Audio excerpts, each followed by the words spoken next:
Yo, I don't know where to film. Can I walk on this wood? I don't know. Wait, why am I going this way? Oh, the chair is over there. Okay. Diva, this chair is covered in dead spiders. Alright, I guess I'm sitting on this.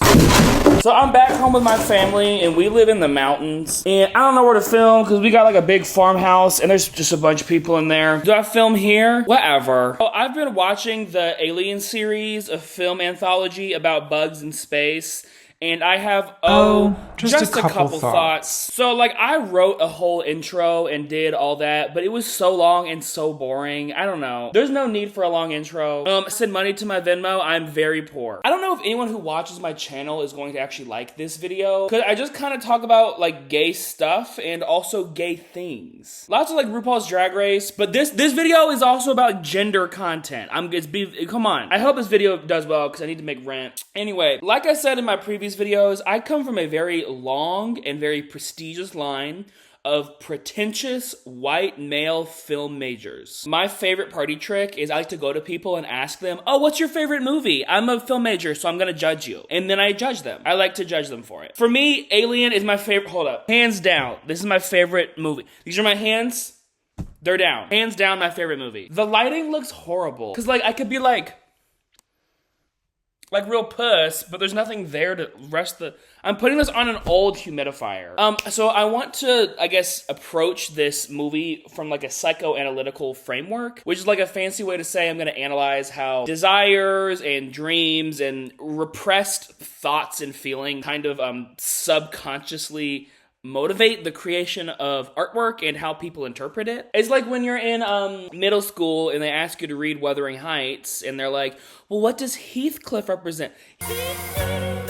Like, I don't know, a lot of times the art that people make, it is influenced by their subconscious. It's not really sometimes people do intentionally utilize a psychoanalytical framework to create artwork, and Alien is kind of in that category. Anyway, you'll get it as the video goes on. I think this is going to be part 1 in a series, if this video does well. I love this movie. I would want to make more, because, like, Alien is that bitch.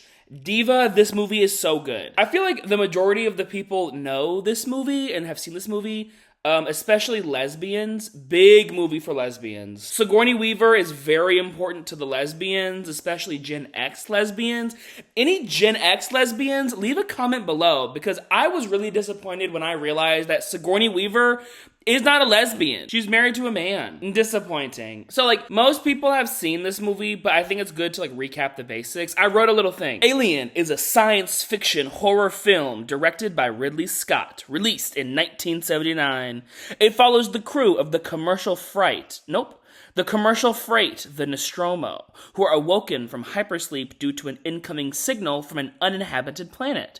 They go to the planet to investigate the signal, discover an abandoned Okay, let's take it back. Whatever, this thing sucks. Basically what the movie is about, there's a bunch of people in space, they're like bringing a bunch of cargo, and then they're awoken from hypersleep because there's a little like beep boop thing. There's a distress signal from a planet that should be uninhabited. So they go and check it out, but when they go there, they find this old alien spaceship that's being driven by this weird looking giant person it's fossilized. It was years and years and years old. And then this one guy named Kane, they're researching, they're trying to look through the spacecraft, and they come across this big like incubator, I guess. It's like housing a bunch of these eggs. And then the egg, he goes to investigate it, and then this thing, it comes out of the egg and then sucks itself onto his face. It's called a face hugger. And then it incapacitates him, but then also impregnates him with this fetus. They don't know that yet. And then the alien,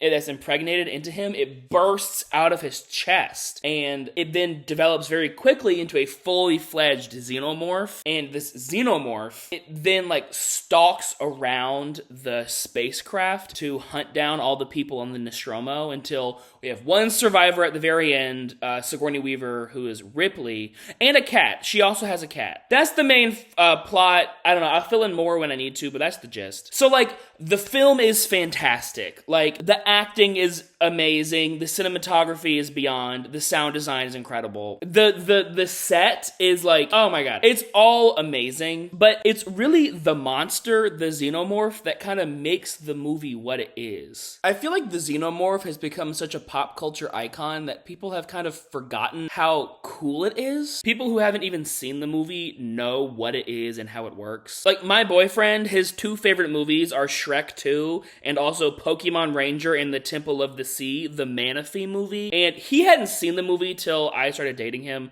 and he knew what the xenomorph was. Distance. Stop. Not so fast, y'all. You think you can just up and run away? You crazy. I like to eat people from other planets, especially y'all. I like to eat you with my little mouth, too. Oh, now y'all get back up inside me, little mouth. I wants to play, too. Get back inside. I'll get you when we's eating them. Zoop. But I think because of how well known it is, the actual like innovation and ingenuity of the alien kind of gets lost. But like there really isn't another thing like it. There is a lot of other famous aliens in like American cinema history, like the Blob or the Thing or the Predator. Mama, when I start to analyze the Predator in a later movie, y'all don't even know. But nothing has been able to create like the same vibe as the xenomorph. I feel like a lot of the aliens now, they look like a traditional gray alien, you know? Which is cool, is terrifying, very scary, but it's not, I don't know, it's not innovative. I think the main reason that the xenomorph is so cool is because of two main reasons, which is the life cycle and then the design. As the series goes on, the life cycle and the design can shift slightly, but I want to keep it grounded to this first film. The xenomorph has a very bizarre life cycle. It starts as the ovomorph, which is this egg, and then the egg hatches this face hugger, and then the face hugger attaches itself to the face of an unwitting animal, a human, and then incapacitates them, lays an embryo into the person, which then bursts out, creating a xenomorph, which is a perfect organism that described by the android on the spacecraft. You still don't understand what you're dealing with, do you? Perfect organism. Its structural perfection is matched only by its hostility. It has only one motive, which is to kill. Kill everyone now. It leaves the cat alone and also leaves the hamsters alone and aliens. So I guess it doesn't kill tiny things, but any sort of like large being, it kills. Like it's an organism made for killing and it's good at killing, which is scary, is terrifying. So like in a horror movie context, but it really is the design of it that is really scary. It's incredibly phallic, and H.R. Geiger, the artist who helped design the alien, he also helped make the set, he made this like grotesquely sexual looking monster. Like it has a long phallic head, it has a tiny mouth that comes out that is also incredibly phallic. It's also covered in a slimy goop. Like the integral action of the xenomorph, like species, is procreation. The horror comes from its life cycle, so like the horror comes from sex. Daddy Freud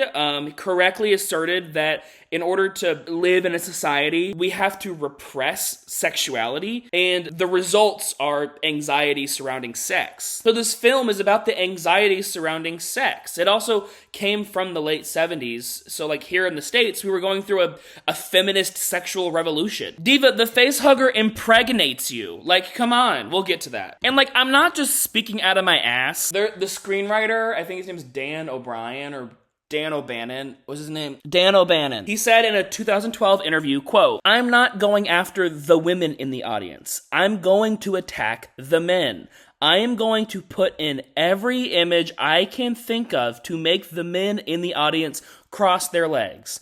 Homosexual oral birth. The thing lays its eggs down your throat. The whole number." Here is O'Bannon in 2003.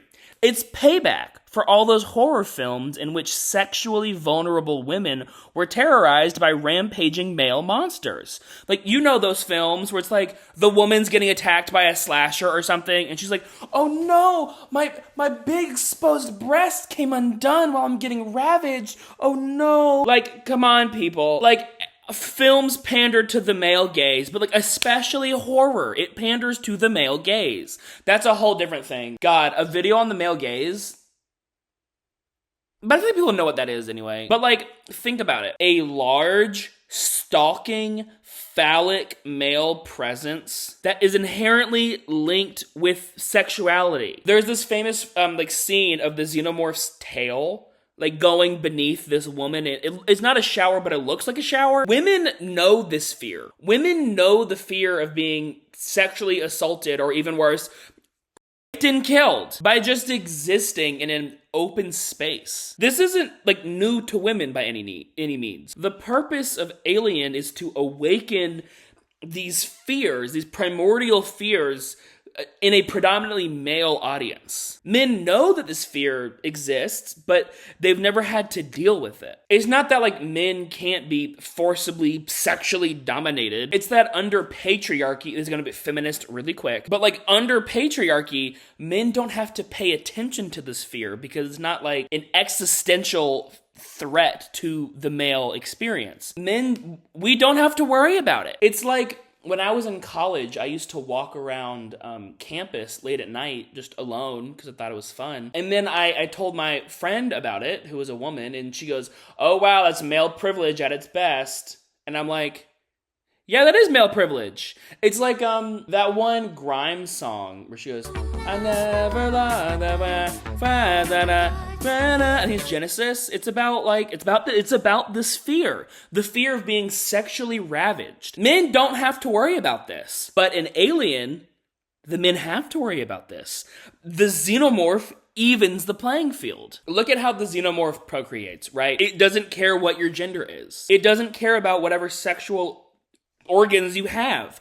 Anyone can become a host. I think part of the horror of the xenomorph is that it feminizes the man. Men are scared of femininity, especially heterosexual men. Men do all this macho male posturing because they don't want to be perceived as womanly. Whenever a man is being non-manly, he's told that he's acting like a girl, or that he's gay, or that he needs to man up. Like, this is rooted in misogyny, yes, but men can receive vicarious misogyny by being perceived as womanly. I feel like a lot of the hate that gay men receive isn't necessarily just homophobia. It's also an extension of femphobia, misogyny. It's like how men describe like straight passing gay men. They'll say things like, "Oh, he's one of the good ones," or like, "Why can't the rest of the gays be more like this guy?" It's this disdain for femininity that exists under patriarchy, and straight men do anything and everything to not receive this vicarious wrath. Men have their big trucks and they grow their beards and they don't touch their butt when they wash themselves in the shower because that's gay. I don't know. I hate it. I find this macho male posturing annoying. Again, more on that later when I talk about Predator, if you want a video on Predator. And like, while men don't consciously, consistently have the thought of, "I'm afraid of being perceived as a woman," they have this unconscious anxiety. It exists in your unconscious, which is why I'm using the psychoanalytical framework. Thank you, Daddy Freud. Zaddy! It's similar to how gay men try to pass as straight. Like, when I was a child, I'm gay. Surprise, I'm gay. But when I was a child, I didn't have the conscious thought that, like, I can't act that way because it's gay. But I was riddled with the anxiety of being openly queer. I knew on a subconscious level through like media and religion and social interactions that a man acting a specific way, a gay way, a womanly way, would be considered bad. And I was riddled with anxiety because I subconsciously perceived that the way I acted was like that. I think many non-queer people think that gay people, we always knew we were gay. But that's not really how it is. We were queer, we acted queer, we knew that we were different, and we knew the ramifications of acting different, of acting queer, of acting womanly or whatever, but we didn't put those pieces together to know that that means we're gay. We knew it was wrong and non-manly. This fear of vicarious femininity is kind of the heart of Alien. It's not really the main form of horror. I mean, that would be like the fear of stalking, but this fear of feminization is kind of the heart of it. It's a noticeable aspect. Basically, the face hugger allows the man to have a uterus. Obviously, trans men, non-binary people, women who can't get pregnant, these people exist. But by and large, it is women who carry babies. I think when it comes to like the face hugger, there's like a disgust at a slimy, long, penetrated thing being forced down your throat, causing a parasite to grow inside you without your consent. It's invading, you know? It's scary. Like, okay, pregnancy is a beautiful thing, but it's also brutal as hell. It's terrifying. I think women know this deep down, but I think culture shames women who don't feel this like innate flowery sensation about like carrying a baby. But many women find this disturbing. There's a whole branch of OCD that particularly women have where they're afraid that they're pregnant. They have intrusive thoughts that they're pregnant. And like, rightfully so. It kind of is disturbing to a degree. Like an entity inside you growing and utilizing your body for nutrients, forcibly taking it from you, that is scary. And it's a critical inversion on how people traditionally view pregnancy. And that's the axis that Alien works on. It's brutal. It's a scathing inversion of pregnancy, of motherhood. But it invites men into this psyche of women, which I think is so cool. I love this movie. And now, like, also, it's not brutally feminist or, like, misandrist. I don't know. It's not anti-man. It's not as if the face hugger can only attach itself to men. The only reason it latched onto Kane was just because he just so happened to be the one who messed with it. It doesn't just make men women, you know? It's not just a forced feminization. It biologically evens the playing field. It eradicates this binary. It offers a world where violence makes men and women equal in this specific sense. The film has the most famous, like, final girl. You know the final girl trope? Like, in horror movies, it's usually, like, the last person who stays alive is always, like, a woman a lot of the time. In the movie, Cabin in the Woods, if you've seen that one, it's about, like, you have to appease these gods, so they have to, like, allow these